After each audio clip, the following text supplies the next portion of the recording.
నమస్కారం వార్తలకు స్వాగతం ముందుగా ముఖ్యాంశాలు మంత్రి ఉత్తమ్ కుమార్ రెడ్డి ప్రెస్ మీట్ పలు అంశాలపై వివరణ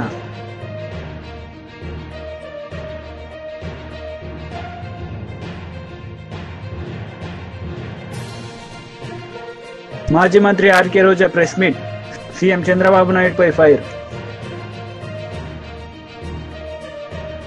మాజీ మంత్రి కేటీఆర్ మీడియా సమావేశం నిర్వహించారు. ఈ సందర్భంగా ఆయన మాట్లాడారు. కేసీఆర్ గారి నేతృత్వంలో మన పార్టీ తెలంగాణ రాష్ట్రం ఏర్పడ్డ మొట్టమొదటి రోజే అధికారంలోకి వచ్చిన తర్వాత ఒక ప్రణాళిక ప్రకారం పల్లె గాని పట్టణం గాని అభివృద్ధి చేసుకోవాలి, ప్రణాళికబద్ధంగా ఒక పల్లెలో ఏమేమి సౌలతులు ఉండాలి, పట్టణంలో ఏమేమి సౌలతులు ఉండాలని చెప్పి ప్రభుత్వమే ఆలోచించి విధులు మాత్రమే గుర్తు చేయడం కాకుండా నిధులు కూడా సమకూర్చి, అంటే ఇటు మున్సిపల్ కౌన్సిలర్లకు కానీ అటు సర్పంచ్లకు కానీ చెట్లు నాటు నుంచి మొదలు పెడితే పారిశుద్ధ్యం, ఇంటింటికి మంచినీళ్ళు ఇచ్చుడు, పార్కులు, స్ట్రీట్ లైట్స్, పల్లె ప్రకృతి వనాలు, పట్టణ ప్రకృతి వనాలు, డంపింగ్ యార్డులు, శ్మశాన వాటికలు, ఈ రకంగా బ్రహ్మాండంగా ఎట్లా ప్రణాళికబద్ధంగా పనిచేయవచ్చునో మొత్తం భారతదేశానికి చూపెట్టింది ఖచ్చితంగా తెలంగాణ రాష్ట్రం అని ఘంటాపదంగా ఇవాళ మనందరం గర్వంగా చెప్పొచ్చు. నేను చెప్పేదేదో ఊరికేనే మన డబ్బా మనం కొట్టుకోవడం కోసం చెప్తలేను. కేంద్ర ప్రభుత్వం మనకిచ్చిన అవార్డులే దానికి నిదర్శనం అనే మాట నేను మీకు గుర్తు చేస్తా ఉన్నా.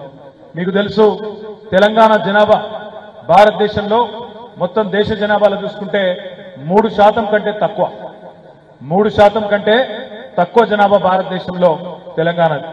కానీ భారతదేశంలో అత్యుత్తమ గ్రామాలు ఎక్కడున్నాయి, అతి మంచి గ్రామాలు ఎక్కడున్నాయి, ఎక్కడ ప్రణాళికబద్ధంగా పని జరుగుతున్నది అని కేంద్ర ప్రభుత్వం వాళ్ళ గ్రామీణాభివృద్ధి శాఖ గ్రామీణ స్వచ్ఛ సర్వేక్షణ నిర్వహించి అవార్డులు ఇస్తే 3% కంటే తక్కువ జనాభా ఉన్న తెలంగాణ కేసీఆర్ గారి నాయకత్వంలో 30% అవార్డులు గెలుచుకున్న విషయాన్ని నేను మీకు గుర్తు చేస్తా ఉన్నా.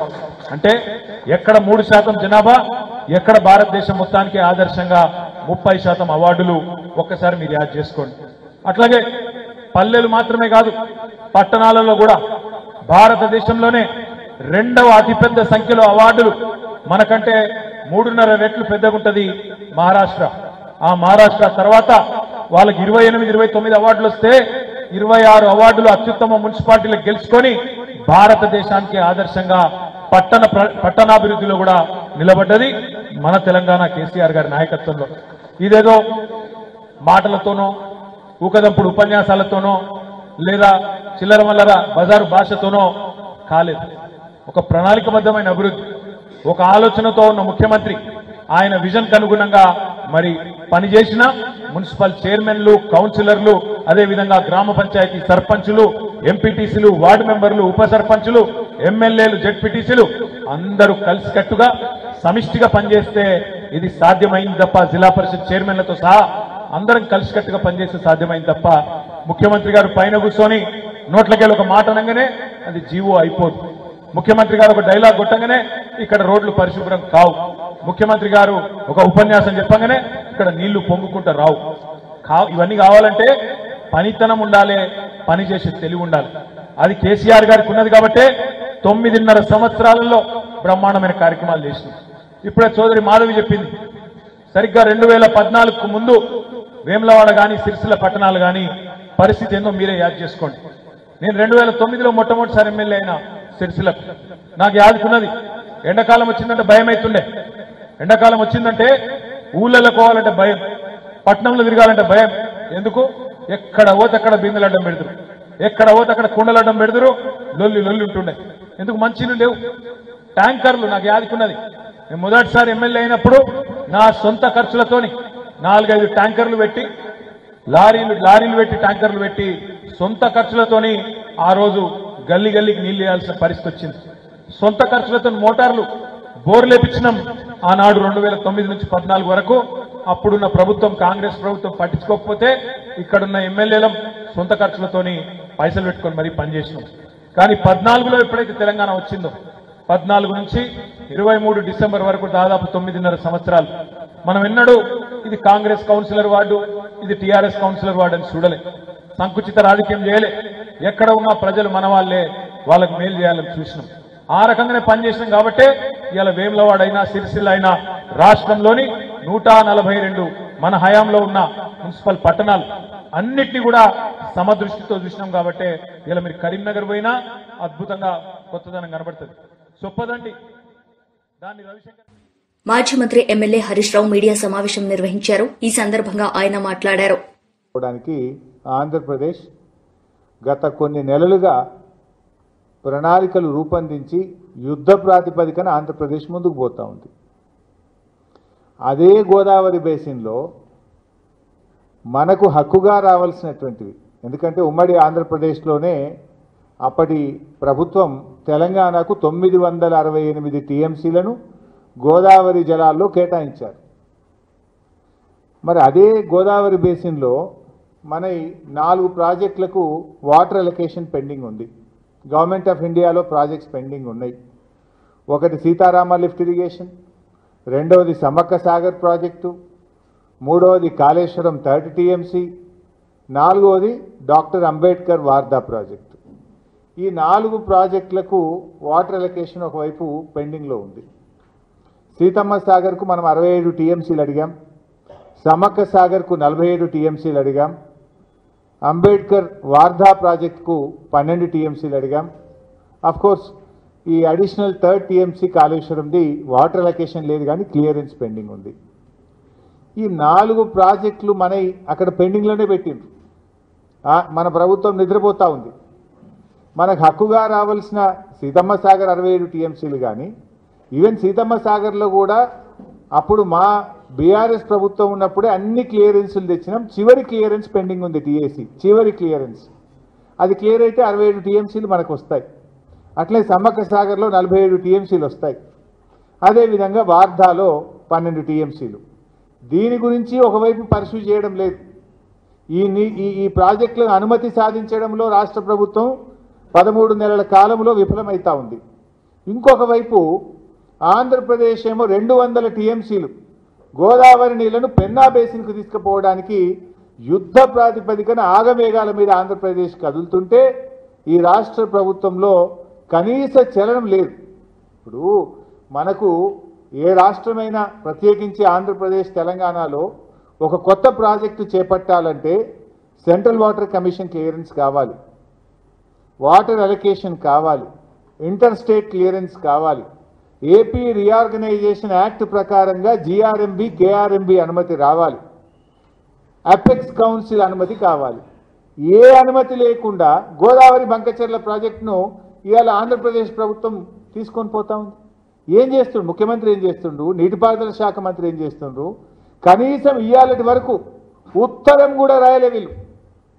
అరే ఇది అన్యాయము, మా అనుమతి లేదు, మా ప్రాజెక్టులు పెండింగ్లో ఉన్నాయి, మా ప్రాజెక్టులు క్లియర్ చేయకుండా మా సీతారామ అన్నే ఉన్నది, మా సమ్మక్క సాగర్ అన్నే ఉన్నది, మా వార్దా అక్కడనే ఉన్నది, మాది క్లియర్ చేయకుండా ఈ ప్రాజెక్టుకు ఆంధ్రప్రదేశ్ ప్రభుత్వం ముందుకు పోతా ఉంది, దీన్ని ఆపండి అని చెప్పి ఈ రోజుకు ఉత్తరం కూడా రాయలేదు మీరు. ఇంకోవైపు ఆంధ్రప్రదేశ్ ముఖ్యమంత్రి చంద్రబాబు నాయుడు గారు ఇది 15/11/2024 కేంద్ర మంత్రి నిర్మలా సీతారామన్ గారికి లేఖ రాశారు. మేము ఇట్లా ప్రాజెక్టు కట్టుకుంటున్నాం, మేము 80,112 కోట్లతో ఈ ప్రాజెక్టు కడుతున్నాం, దీనికి డబ్బులు ఇవ్వండి, కేంద్ర ప్రభుత్వం బడ్జెట్లో నిధులు పెట్టండి అని ఆంధ్రప్రదేశ్ ముఖ్యమంత్రి గారు 15/11/2024 నవంబర్ 2024లో ప్రాజెక్టు రూపకల్పన అయిపోయింది. పైసల కోసం ఢిల్లీకి ఉత్తరాలు రాస్తుండే చంద్రబాబు నాయుడు గారు. ఇది 15/11/2024. ఇంకో ఉత్తరం రాసిండు 31 డిసెంబర్ 2024 నిర్మలా సీతారామన్ గారికి రాశారు. ఏమని? గోదావరి టు కృష్ణా రివర్కు. మంత్రి ఉత్తమ్ కుమార్ రెడ్డి మీడియా సమావేశం నిర్వహించారు. ఈ సందర్భంగా ఆయన మాట్లాడారు. ఇప్పుడు ఇప్పటి కూడా 200 టీఎంసీలు పోతున్నా అంటున్నారు కాబట్టి మరి కాదు అని నిరూపణ మీరు ఏమైనా విజిట్ చేసి ఇప్పుడు వాళ్ళు ఎక్కడి నుంచి పోతున్నారు అక్కడికి ఏమైనా విజిట్ చేస్తారా మీరు? నేను ఏమంటున్నా, కొందరు చాలా సివిల్, ఒక రూపాయి పని కాలేదు, ఒక చుక్క నీళ్లు పోతలేవు, అసలు నో ప్రాజెక్ట్ లైక్ దాట్. అది వాళ్ళు ఏదో రూపకల్పన చేసుకొని విజయవాడలో చంద్రబాబు గారు పోయిన నెల ఒక దాన్ని ఏమంటారు పవర్ పాయింట్ ప్రెజెంటేషన్ ఇచ్చి ఇట్లా మేము చేయబోతున్నాము, దీనికి కేంద్రం నుంచి నిధులు అడుగుతాము అని చెప్పిండు. నిజంగా వీళ్ళ మరి తెలివితేటలు ఏ స్థాయిలో ఉన్నారు. ఆయన పవర్ ప్రెజెంటేషన్ ఇచ్చి నేను డేట్ చెప్తాను మీకు, వాళ్ళు ఏ డేట్ లెటర్ రాసిన చెప్తున్నాను మీకు. ఓకే, ఇది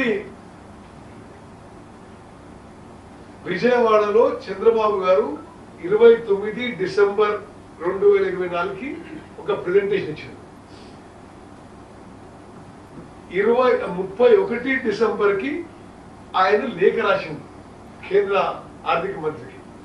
దాని ఫాలోఅప్ గా 15/11 లేఖ రాసిండు, 31/12 లేఖ రాసిండు. ఆ లేఖ ఆధారంగా ప్రాజెక్ట్ కట్టడం కాదు, ఆ లేఖ ఆధారంగా కేంద్ర జలవనరుల మంత్రిత్వ శాఖ కేఆర్ఎంబికి, జిఆర్ఎంబికి, సెంట్రల్ వాటర్ కమిటీకి, సెంట్రల్ వాటర్ కమిషన్ కి ఈ ప్రాజెక్టు మీద ఇట్లా వీళ్ళు కడతా ఉంటున్నారు, మీ అభిప్రాయం ఏంది అని అడిగినారు. దానికి ఆయన వీళ్ళు 200 టీఎం తీసుకోవద్దంటే అది ఎంత దుర్మార్గపు అబద్ధం పాటలేదు. మీరు కూడా దాన్ని ఆ స్థాయిలో అటువంటి అబద్ధాలు ఒక ప్రజా జీవితంలో ఎవరైనా మాట్లాడితే, ఒక మాజీ రిజిషన్ గురించి మాట్లాడితే మీరు ఏ స్థాయిలో టేకప్ చేయాలి? ఎట్లా ఇంత అబద్ధాలు మాట్లాడతారు వాళ్ళు? మీరు ఇరిగేషన్ లో కొంత ఎక్స్పీరియన్స్ ఉంది.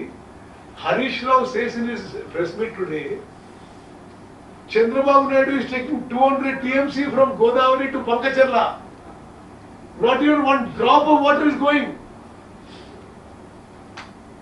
దాన్ని మరి అంత అబద్ధాలు, అంత మరి దుర్మార్గంగా మాట్లాడితే నేను దాన్ని తీవ్రంగా ఖండిస్తున్నాను. దాంట్లో ఏమి వాస్తవం లేదని తెలియజేస్తాను. మంత్రి గారు హరీష్ రావు గారు ఇంకో మాట కూడా అన్నారు, మీకు నిజాయితీ ఉంటే అఖిలపక్ష సమావేశం ఏర్పాటు చేయండి, మీకు మీరు చెప్పడం అఖిలపక్ష పెట్టాలని కానీ సూచన సలహాలు ఇస్తామని అంటున్నారు. నేనేమంటున్నా, మీరు ఇరిగేషన్ మంత్రి చేసిండ్రు, మీరు ఇరిగేషన్ శాఖ ఏ విధంగా నడిపించిండ్రు జనమంతా చూస్తూనే ఉన్నారు. కట్టిన కాళేశ్వరం కూలిపోయింది. పాలమూరు రంగారెడ్డిలో 27,000 కోట్లు ఖర్చు పెడితే 27,500 కోట్లు ఖర్చు పెడితే 1 ఎకరం ఆయకట్టు రాలేదు. సీతారాం సాగర్ కింద 8,000 కోట్లు ఖర్చు పెడితే 1 ఎకరం ఆయకట్టు రాలేదు. మరి మీరు ఏ విధంగా మీరు నడవాలో మీరు చెప్తారంటే ఎట్లా? ఎస్, మేము పిలుస్తామో లేదో మేము నిర్ణయం తీసుకుంటాం. కానీ మీరు అబద్ధాలు మాట్లాడి ఆ అబద్ధాలు మీరు వినమంటే ఎట్లా? Brother, what I'm advising is, firstly what is spoken is totally falsehood.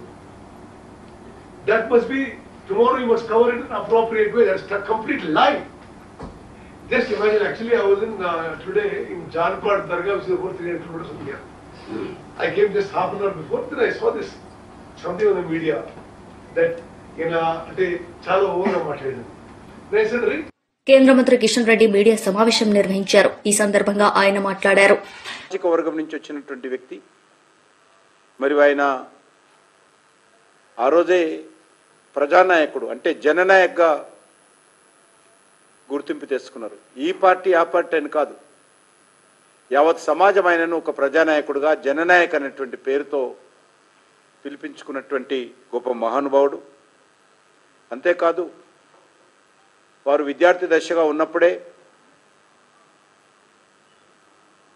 మరి క్విట్ ఇండియా మూమెంట్లో మహాత్మా గాంధీ పిలుపుకు ముందుకు వచ్చి క్విట్ ఇండియా ఉద్యమంలో దేశ స్వాతంత్రం కోసం పోరాటం చేసి 26 నెలల పాటు జైలు జీవితం గడిపినటువంటి మహానుభావుడు, ప్రముఖ స్వతంత్ర సమర యోధుడు కర్పూరి ఠాకూర్ గారు. ముందుగా స్వాతంత్రం వచ్చిన తర్వాత స్వతంత్ర ఉద్యమంలో పాల్గొన్నప్పటికీ తన సొంత గ్రామంలో ఒక స్కూల్ టీచర్గా కూడా పనిచేసి పేద ప్రజలందరూ కూడా చదువుకోవాలి, ముఖ్యంగా బడుగు బలైన వర్గాలు, దళిత సామాజిక వర్గాలు చదువుకుంటేనే మంచి భవిష్యత్తు ఉంటుంది అని ఆయన ఉపాధ్యాయుడిగా తన సొంత గ్రామంలో కూడా స్వాతంత్రం వచ్చిన తర్వాత పనిచేసినటువంటి మహానుభావుడు కర్పూరి ఠాకూర్ గారు. దాంతోపాటు మన దేశానికి ఒక రాష్ట్ర భాష ఉండాలి, అధికారపూర్వకమైనటువంటి భాష ఉండాలని నమ్మినటువంటి వ్యక్తులలో కర్పూరి ఠాకూర్ గారు ప్రథమ వ్యక్తి. హిందీ భాష ప్రోత్సాహానికి విశేషమైనటువంటి కృషి చేశారు.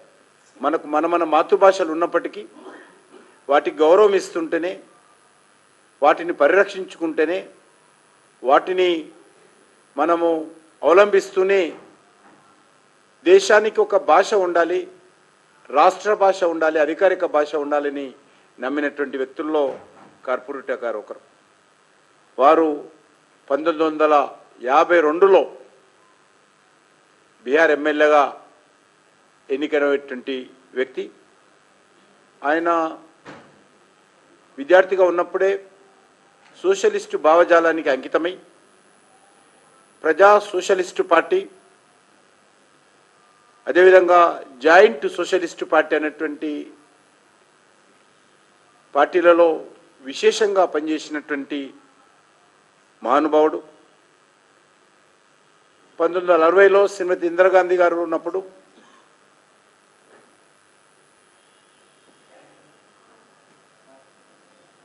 మరి ఆ రోజు పండిత్ జవహర్లాల్ నెహ్రూ, శ్రీమతి ఇందిరాగాంధీ గారు కాంగ్రెస్ పార్టీ పరిపాలనలోని అనేక రకాల ప్రజా ఉద్యమాలు నిర్మాణం చేసిన మాజీ మంత్రి రోజా మీడియా సమావేశం నిర్వహించారు. ఈ సందర్భంగా ఆమె మాట్లాడారు. అంటే ఒక ఇన్సిడెంట్ గుర్తొస్తుంది. ముంబై నుంచి ఒక జూనియర్ ఆర్టిస్ట్ని తీసుకొచ్చి ఏ విధంగా ఆవిడతో తప్పుడు కేసులు పెట్టించి జిందాల్ లాంటి పారిశ్రామికవేత్తల్ని బెదిరించి బ్లాక్మెయిల్ చేశారు. మరి ఈ విధంగా పారిశ్రామికవేత్తల్ని బెదిరించి బ్లాక్మెయిల్ చేస్తే ఈ రాష్ట్రంలో ఎవరైనా పెట్టుబడులు పెట్టడానికి వస్తారా అని నేను అడుగుతున్నా. అలాగే ఐపీఎస్ అధికారులు, సీనియర్ మోస్ట్ ఆంజనేయులు గారు, సంజయ్ గారు, ఠానా గారు, విశాల్ గున్ని లాంటి ఐపీఎస్ ఆఫీసర్ల మీద కూడా కక్ష సాధింపుగా కేసులు పెట్టి వేధిస్తే ఈ రాష్ట్రంలో ఎవరైనా పెట్టుబడులు పెట్టడానికి వస్తారా అని నేను అడుగుతున్నాను. అలాగే ఐఏఎస్ ఆఫీసర్లకు కూడా 7 నెలలుగా కొంతమందికి పోస్టింగ్లు ఇవ్వకుండా వాళ్ళని వేధిస్తూ వాళ్ళని జైల్లో పెడతామని బెదిరిస్తూ ఈరోజు చంద్రబాబు నాయుడు ప్రభుత్వం డెసిషన్స్ తీసుకుంటుంటే ఎవరైనా పెట్టుబడులు పెట్టడానికి వస్తారా అని నేను అడుగుతున్నా. ముఖ్యంగా ఈ రాష్ట్రంలో మీరు చూస్తే ఆడపిల్లలు, చిన్న పిల్లల మీద అత్యాచారాలు, అఘాయిత్యాలు, అలాగే హత్యలు జరుగుతుంటే అలాంటి రాష్ట్రంలో ఎవరైనా పెట్టుబడులు పెట్టడానికి వస్తారా అని నేను అడుగుతున్నా. అండ్ ముఖ్యంగా నారా లోకేష్ దావోస్కి వెళ్ళి సిగ్గు లేకుండా నా ప్రత్యర్థుల్ని అనగతొక్కడానికి నేను రెడ్ బుక్ని యూజ్ చేస్తున్నాను అని చెప్తే ఎవరైనా పెట్టుబడులు పెట్టడానికి వస్తారా అని నేను అడుగుతున్నాను. ఈరోజు మీరు చూస్తే ఈ రాష్ట్రానికి పెట్టుబడులు రాకపోవడానికి కారణం ఈ రెడ్ బుక్ రాజ్యాంగమే. ఎందుకంటే ఎవరైనా పెట్టుబడులు పెట్టాలి అంటే ఆ రాష్ట్రంలో లా అండ్ ఆర్డర్ కరెక్ట్గా ఉండాలి, పారదర్శకమైన పరిపాలన ఉండాలి, అలాగే రోడ్డు, రైలు, ఏరోప్లేన్, అలాగే పోర్ట్స్, ఇవన్నీ కూడా అంటే ట్రాన్స్పోర్ట్ ఇది కరెక్ట్గా ఉంటేనే అక్కడ పెట్టడానికి అవకాశం ఉంటుంది. మీరు చూస్తే జగన్మోహన్ రెడ్డి గారు ముఖ్యమంత్రిగా ఉన్నప్పుడు ఇవన్నీ కూడా ఎంత చక్కగా చేశారో మీ అందరూ కూడా గమనించవచ్చు.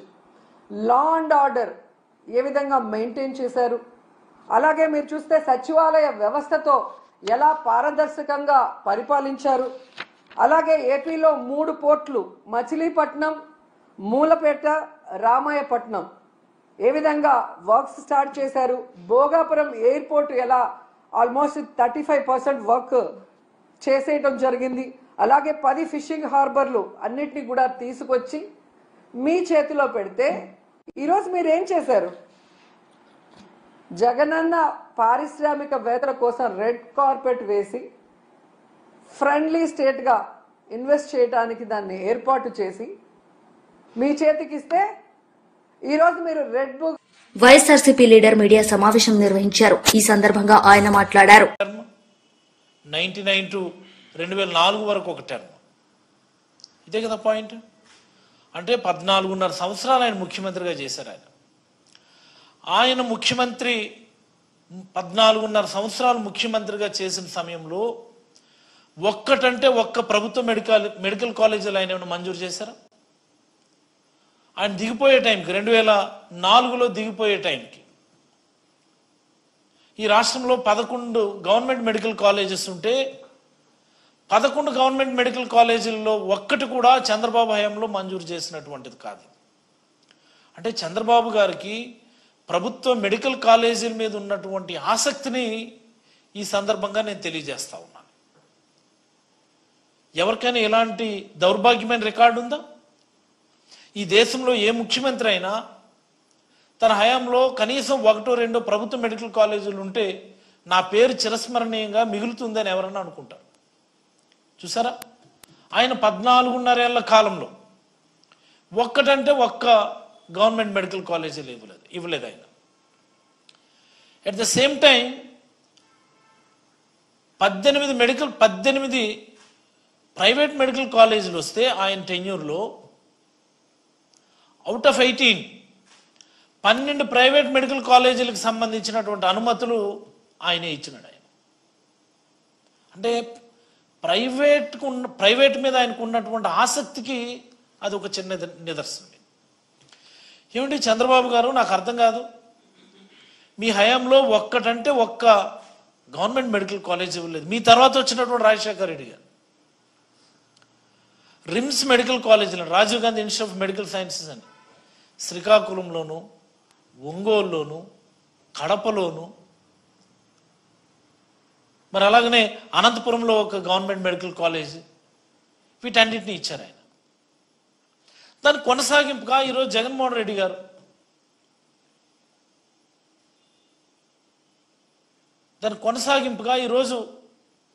జగన్మోహన్ రెడ్డి గారు 17 మెడికల్ కాలేజీలు ఇచ్చారు. 17. ఇంకొక టెన్యూర్ ఉంది చంద్రబాబు గారు, మళ్ళీ 14 నుంచి 19 వరకు ఒక టెన్యూర్ ఉంది. అప్పుడు 9.5 ఏళ్ళు, ఇది ఒక 5 ఏళ్ళు, మొత్తంగా 14.5 ఏళ్ళు. పోనీ వార్తలు ముగించే ముందు ముఖ్యాంశాలు మరోసారి. మంత్రి ఉత్తమ్ కుమార్ రెడ్డి ప్రెస్ మీట్, పలు అంశాలపై వివరణ.